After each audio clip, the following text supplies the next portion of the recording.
Welcome to DanceFit Biz Builders. I'm Orit, dancer, instructor, and proud owner of a thriving belly dance fitness business.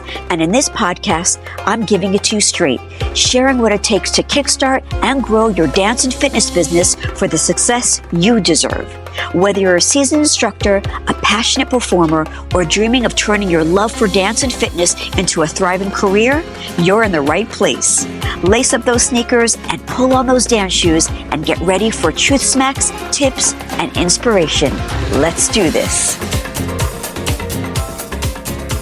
Hey there, and welcome to DanceFit Biz Builders podcast. I'm Orit, your host, and once again, I'm super excited to tell you that I have been hanging out with Marisa, the Director of Professional Development, and we've been having a blast. I've been hanging out here in New Jersey at the shore, at her shore house. We've been brainstorming, working, plotting, and we're here again just to shoot the shit. So I'm going to hand it over to Marisa, and she's going to be talking about her certifications and the fact that SharQui is the only certification that she's held onto. All right, over to Marisa. Hey, Marisa. Hey, Orit. It's so good to be here. I love hanging out with you and chatting. I feel like every time we just get together in this space, we get a lot of great ideas. We connect on a lot of stuff. But yeah, one of the things that came up early on in our time together was I'm not hanging on to any more certifications other than SharQui. Can you talk about your certifications, the other ones you had? Yeah, I mean, I've been through quite a few of them, honestly. And I think that's partly because I worked at a YMCA for many years, and I directed fitness, and I was someone who was actually teaching a lot of the classes. And so, I was trying a lot of things on, partly to see what members like, and I guess partly to see what I like. And I definitely learned that I thrive on fitness on the 32. I've done some song-specific certifications, and although I can do them, and it's not an issue, for me personally, I always found that the education around those was lacking in some of the fundamental skills that people need around understanding music and knowing how to count music and dancing to the beat. So I'd always wind up somewhat frustrated that I'd be learning from people who would be cueing late, things that can't happen on the 32. And then I think ultimately, in SharQui, we have a system and we have principles, and that system of instruction has yet to lead me or my students in a state of disarray or wrong. I find that I have students that could follow me, students who wind up becoming really strong dancers, and, many of them go on to certify themselves. So, yeah, I was telling a story about being in a certification program where the instructor was talking about her experience teaching on the 32, and she couldn't do it anymore because she felt like the beat was a hammer just hitting her over the head. And I can't understand it. I couldn't understand. I still can't. And I guess that's because I came to dance for music. I was a musician first. I think there's a partnership between movement and music. Sure. That the beat is relentless, and it's what teaches us where our shortcomings are or where our skill is needed to develop our coordination, our timing, things like that. So I don't really hear a difference in music as far as the beat goes around something that's on the 32 or not. Yeah. The beat is the beat is the beat. And I think you can be so much more creative with teaching on the beat. I do too. And those movements on the beat can still take on a very different flavor or personality. You can still have something feel flowy on the beat. Right? That's right. It's not the lack of or the addition of a beat. It's more about how you initiate a movement, or bring your energy to a movement that gives it a different sensation. Yeah. So, I don't know. I guess there are people who need to experience that with music guiding them, but I've never really felt fulfillment or enjoyment dancing in freer form modalities or practices, I'd always feel like I was lacking something. The experience just wasn't right for me. And I guess I'm at the point in my life and my career and where I am where I'm just at peace with what I like. Yeah. And I do it well.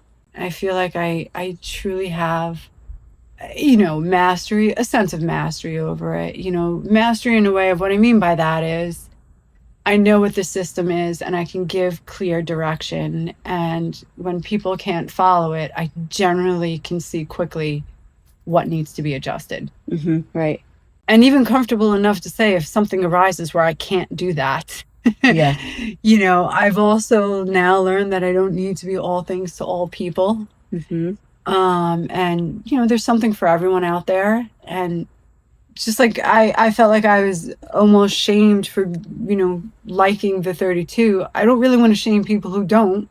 If you're doing it and you're doing it well, great. Yeah. There's no reason for me to stop anyone from doing what they're doing. Who was shaming you?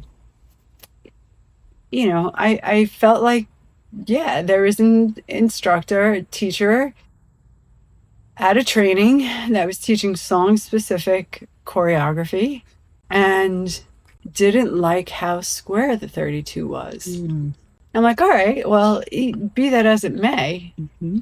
where is then the foundational teaching coming in for people then to understand how to count music, count bars, and put choreography together to it?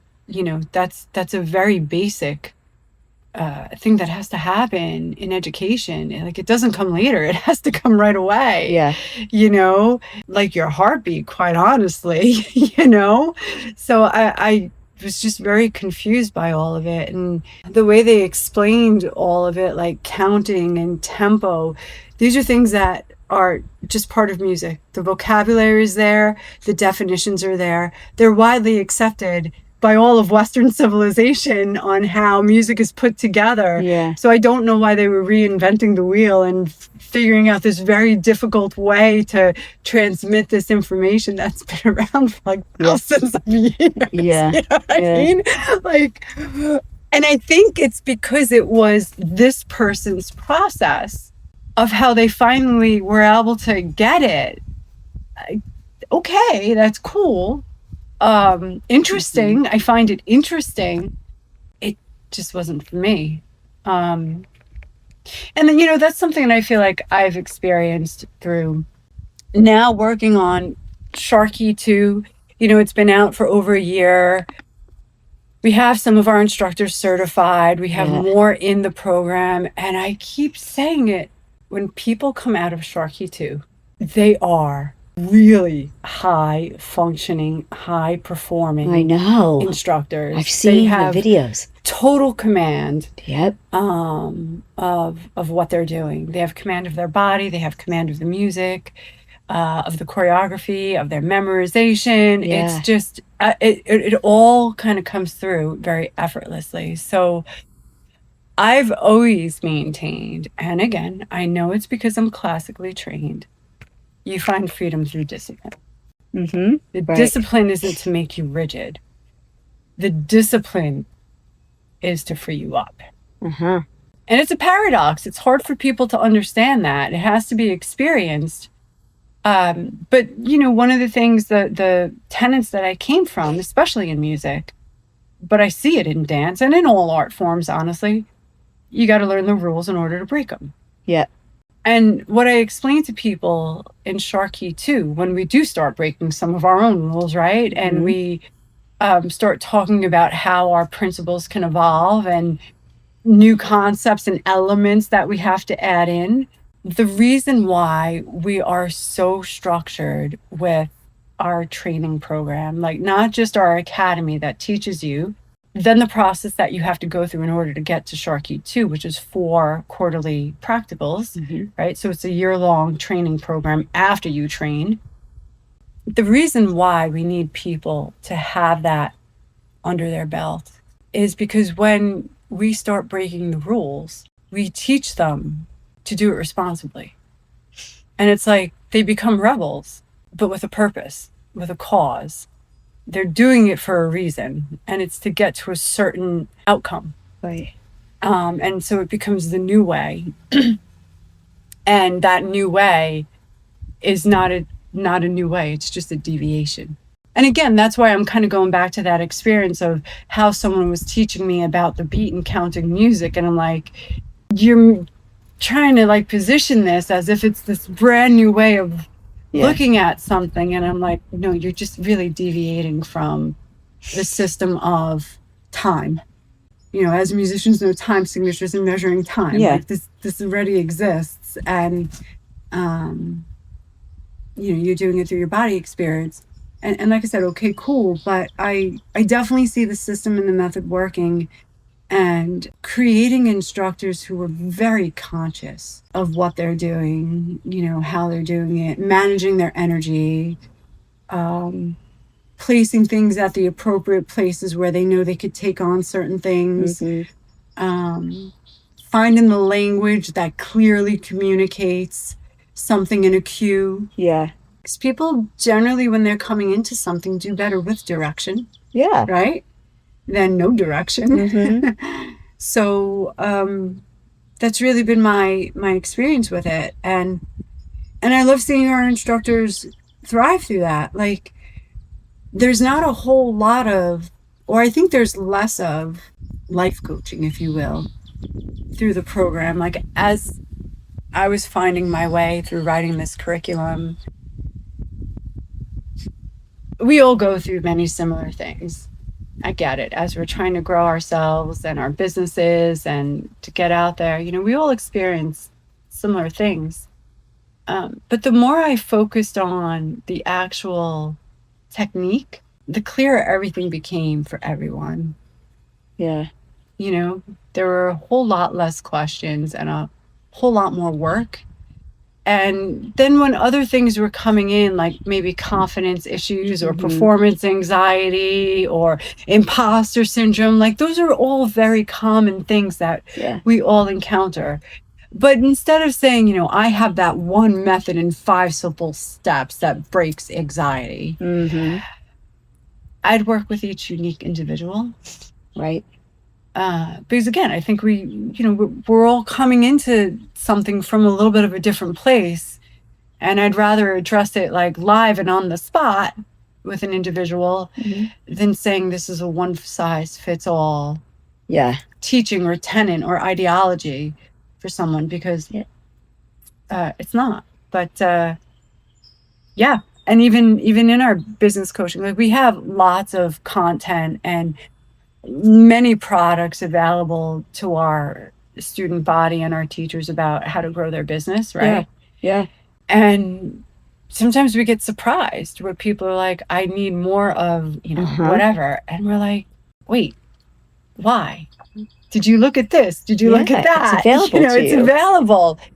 And what I'm learning is what they're really saying is, I need someone to do it for me. Yeah. Or more hand-holding. Yeah. But then we provide it for them, and then they bail.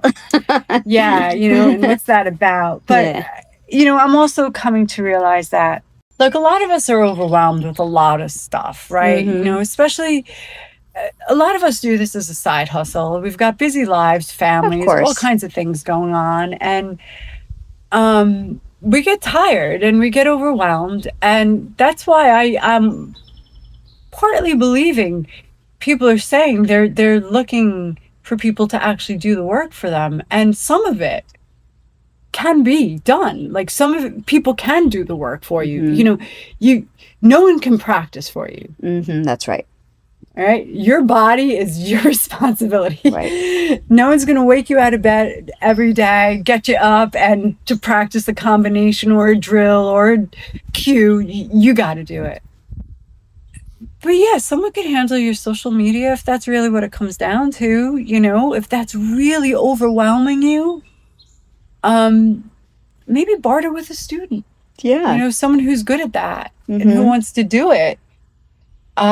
Give them the opportunity to do it and shine, and maybe give them a couple free classes. Yeah. You know, look, if there's a will, there's a way. Of course.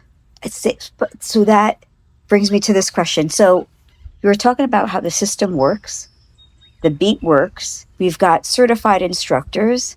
I guess my question is, why do some instructors who are certified pursue it and others don't? I guess that's the $1 million question. Yeah. And even when we ask people, we don't always get a very clear answer. Uh-huh. I mean, it might come down to priorities. And again, I'm not really here to shame where people are, what they want to do.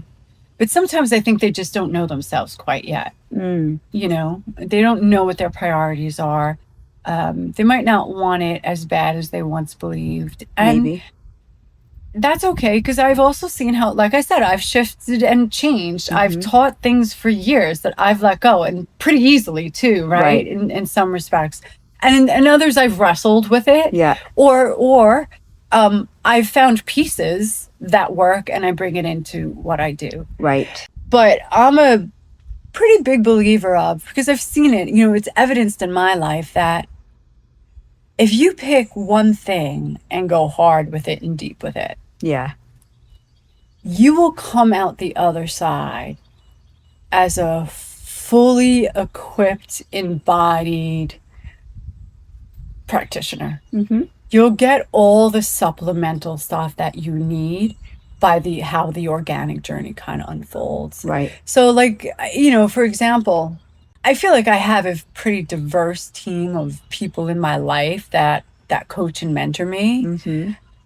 They come from all kinds of disciplines and all kinds of areas. And there's that one thing in me that never leaves, right? Which is the love of the beat and, you know, the discipline and the practice. I love that. I love the executive function of the mind-body connection. I can tell my body to do something, to coordinate something, and to practice it and increase tempo. Like, I love that. But, you know, I've had people, mentors about the body and somatics, and it's great. And there's so much stuff that I've taken and applied. I've had energy healers that have, you know, talked about like belief systems and things. And I've taken some of that and I've applied it to where I am. But ultimately, I believe like I'm charting my own map. There's no one map that really works for me, that someone could hand me it and say like, this is the way. Only music. Right. It's only for me in my life, you know.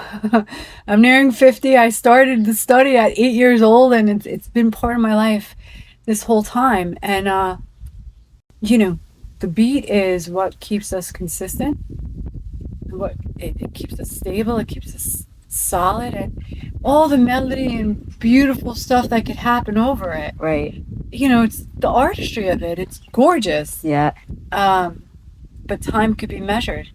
And like I said, I think one of the things when people don't like working with the beat, it's because it's showing them where they're weak. Yeah.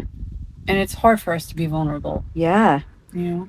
Also with the cueing, it's showing what they never got trained in. It's showing, again, not trying to shame people, but like, I just wish some of the certified instructors would like just pursue it and get a SharQui class on their own schedule and just see how the magic is going to unfold and how students are just going to love it because they don't know what they don't know. Yeah. Well, and that's, you know, we talk about this all the time, and I feel like we got to keep coming back to it, and our instructors need to know it, and the people who are thinking about it. You got to do the thing. I mean, I think that was even the name of my last podcast. Yeah. Like, you got to get started. And yeah, most times when we get started with something, it is quite the journey. Right. We get our asses kicked. We get our pride ruined, our egos hurt. Like a lot of stuff happens when we go out there all gung-ho, and we wind up seeing our blind spots, our shortcomings, the things that still need development, the things we weren't even thinking about, and all of a sudden it's an issue, you know. Right. It's par on course for anything that you're going to do in life. That's what's going to happen. You know, and I've shifted my perception around it like, hey, it's an adventure. You know? Mhm. Yeah. Now I kind of thrive on that stuff. Like, yeah, kick my ass. You know? Yeah. Right. But I've learned to get a thicker skin. Yeah. And we had this conversation too. Like, I don't make emotional decisions anymore. I'm very strategic. Right. And my logic is, I'm not saying I don't feel the thing. Yeah. I definitely have the reaction. It just doesn't lead. I can separate it, put the reaction on pause for a minute to think clearly, or get my team to help me think through something. But yeah, the instructors that go through certification, they just don't pursue it. It's sad to me because it's a whole huge bag of wonderful potential that they're just not tapping, and I don't know, maybe they're getting it from somewhere else in their life. I don't know, but for me, it's just been a really fulfilling and rewarding thing, especially I think of it as partly legacy work, that this stuff is going to survive. Oh, right. Beyond me. And we're only at SharQui 2, but we got 3 and 4 that are going to come. And, those ideas are all fleshed out. Yeah. We know what the road is, and we're excited about bringing people onto them and showing them what we know. Speak to those certified SharQui instructors who already have a SharQui class in place. What is it? What can you tell them to climb the ladder and just go for SharQui 2? Oh, yeah. I mean, challenge yourself. You're already there. You're like halfway there, right? Yeah. You're teaching. Now, if you haven't gone into our development program, like our instructor challenge, I mean, that's where it's at. And look, again, it's not because I'm saying it. We've been told by our instructors that it works, right? Yeah. I don't know of anyone who's come through that program that has said it's a waste of my time or it's too hard. It's challenging. It's called a challenge. It's challenging, but so if you're teaching, you're so close already. So I don't think it's a huge gap between what you're already doing. Yeah. And what it's going to take to grow into 2. And if you've been teaching a while, it would be a really good time to get a checkup, check in. And because it's easy to do things and have your students' feedback, and it might be working. But without another perspective, there just might be some blind spots, right? Right. So, I would say challenge yourself. Mm-hmm. And every instructor that came through 2, they've told me yeah, it kicked my butt. I am so much better for it. Yeah. They come out so confident because it's doable. We know it's doable. Yeah. And it empowers them. It's designed to empower them to make their own choices. Right? So there's a lot, we say it, we're not really holding your hand anymore. Mm-hmm. And it gives them the permission to own it. Yeah. Which is what we want. Yeah. We've always, and again, I think this is for me why SharQui has outlasted all the others. Because I've been given that permission. Here I am, the director of professional development. I did not create this program. I came into it.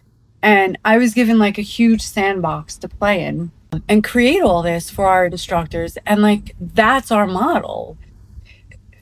It comes from the top down. And that's how I now interact with our instructors. I'm going to learn from you, right? Please don't deny me the opportunity to witness your brilliance and see what you're bringing to our program. Because we're better for it together like that. So why wait? It's not, we minimize the pain. Mm-hmm. Like I said, anytime you get started on something, you get to those really uncomfortable points, but we know that. And so I think I've been very sensitive to that, to make sure that our instructors are mentally and emotionally healthy going through this. And Yeah. I'm not being biased, or I'm not unwilling to listen to, feedback that could be negative. Yeah. And I've had it, and I've worked with it and worked through it, Yeah. So yeah, what makes us excited is to truly see our instructors thriving, excited, happy, owning it. Like, we need nothing more than that. Yeah. Yeah, just get started. That's what I want to say to them. Yeah. And SharQui 2 is probably the hardest cert out of all of them, because 3 and 4 is like, now you got it under your belt. Now you can be free and creative and be you. Yes. And, I think it's all very indicative of that system and our process, and again, how I came to music and the discipline. But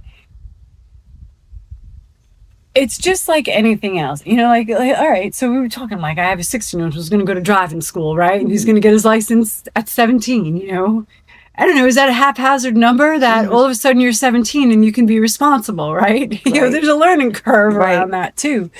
But it's just kind of that way. Like, the freedom is given in some doses. And it's not to say that we're not holding the container of the system with love and understanding and appreciation for everyone's differences. We are, but we somehow have to find the way to get people through this. And we do. And we've had lots of revisions through the years, right? Sure. We've evolved too. But by the time someone gets to SharQui 3, I think, to me, SharQui 3 is like the high on creativity. Yeah, I can't wait to see our instructors go into 3. I think they're going to come out like full of joy. Like, they come out really confident and high of 2. And when they come out of 3, they're just going to be so full of joy and creativity. And when they come out of 4, 4 is called mastery. I think they're just going to learn. They're going to know. It's like a very silent knowing, like, where their authority is. What are they really, where do they shine the most? Where do they excel the most?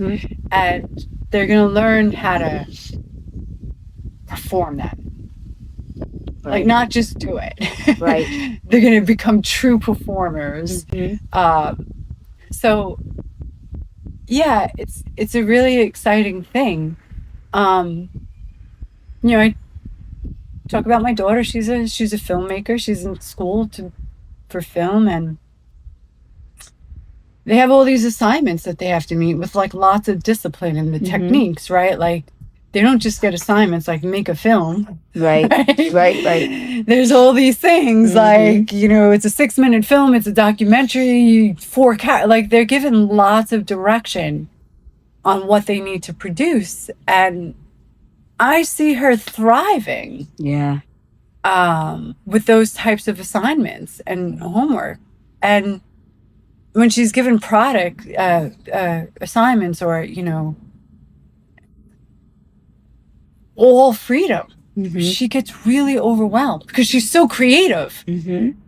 She's so creative. It's like, well, where's she going to start? And then to develop that idea, it's like too much for a young creative who hasn't been through that process. So I like that her professors guide her on, this is how you get the product. And I think that's what we do with our instructors. Yeah. But we do it in a very clear pedagogy. Like, we have it down to a science. We do. And heck, it's over 10 years from, it still brings me joy. Oh. I still get a high off of it. It's awesome. Yeah, it is. And so, for whatever reason, people aren't getting a high off it. I don't know. I wish I could give it to them, you know. But the invitation is always there. Yeah. To have a discussion and see how we can figure out how to work together. Yeah. Thank you. I'd love to get into a different part of the podcast. Yeah. A new one. It's called Cue the Convo. Mm. And it's where I'm just going to ask you just a question. Oh, random fire question? Yeah. Cool. All right. All right. I would love a confession. Confession about the dance industry, you and the dance industry, and then a confession about you and the fitness industry. Gosh. All right. I confess that I feel the dance industry is very woo-woo.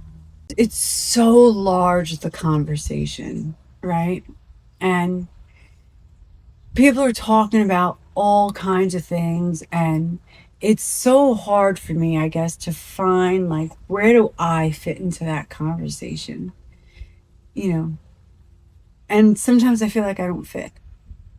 I just don't fit. And it's all right. Why? How so? I really like to do the thing and practice.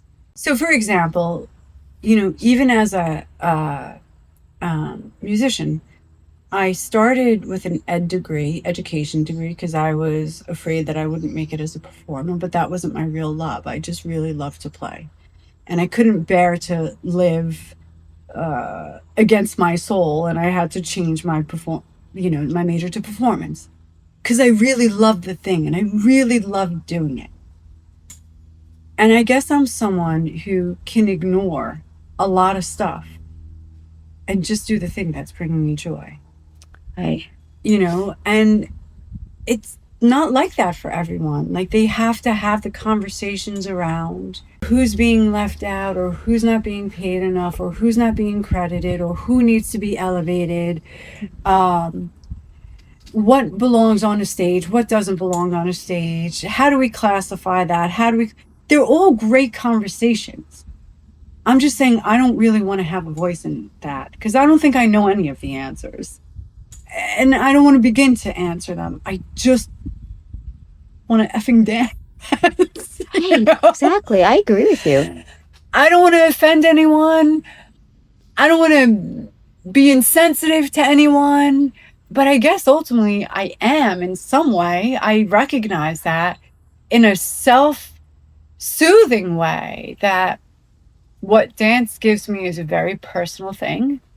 And no one's taken that away from me. So I steer myself into the places where I'm going to have the freedom to just do that and have people enjoy what I do and how I do it. So my confession is that, I feel like I don't ultimately belong there. And my confession with the fitness industry, I am so pissed off and sad and crazed and just emotional that this freaking industry has yet to figure out how to pay an instructor more than $30 an hour. I'm so crazy over this because, first of all, it's like, gyms better learn how to manage much better and operate much better, because Group X is where it's at. And they got to figure out how to pay instructors more than $30 an hour. I don't care what part of the country you're in. That is not a livable wage for someone to be certified, to stay in shape, to stay in practice, to drive to a facility and teach and then drive home. That is not a livable wage. But also, how are they saying that the money isn't there? The weight loss industry is like a multi-billion-dollar industry. I know. So much money is being poured into this. And not to take advantage of that, but fitness instructors know how to help people on that journey. And they're doing it in a very natural, healthy way. They're not pushing pills. They're not Right? They're helping people move their bodies. Like the best medicine. Okay, people might need more than that. And really, maybe truly medicine. I don't know. Or surgeries. Or pills. But we don't play that part. We get people in their bodies and provide an invaluable service. So fitness industry, I mean, I've been out of it as a professional managing a facility for 3-ish years now. And I'm just shocked. Nothing has changed in 3 years. But I think that's also partly due to the instructors accepting the pay. Yeah. Well, and look, again, I don't want to shame where people are at. $30 for someone might be money that they need. And okay. So I get it. And for some people, I understand when you're first starting out, owning a business is tough and working for yourself is tough, and you might need the experience. So you think, okay, well, I could go take this class on Thursday. I'll put that class on my schedule. A gym close by has an opening at 6:00 every Thursday. I'm going to go do it. All right. Well, I would say if you've done that for a consistent amount of time and you have a large following and you have not had an increase in your pay for a year or two, that gym is doing you wrong. Yeah. And start exploring how you can do this with a boutique studio that might let you rent space. Right. And you can go into business for yourself. I like that. Yeah. So those are my 2 confessions. That's awesome. Thank you, Marisa. Yeah. As always, I love chatting with you. Back at you. So much fun. Thank you for having me. Of course. But wait, you have to take us out with our signature outro. All right, folks. So until next episode, go and kick ass. You got it. Thank you. Thanks, Ari.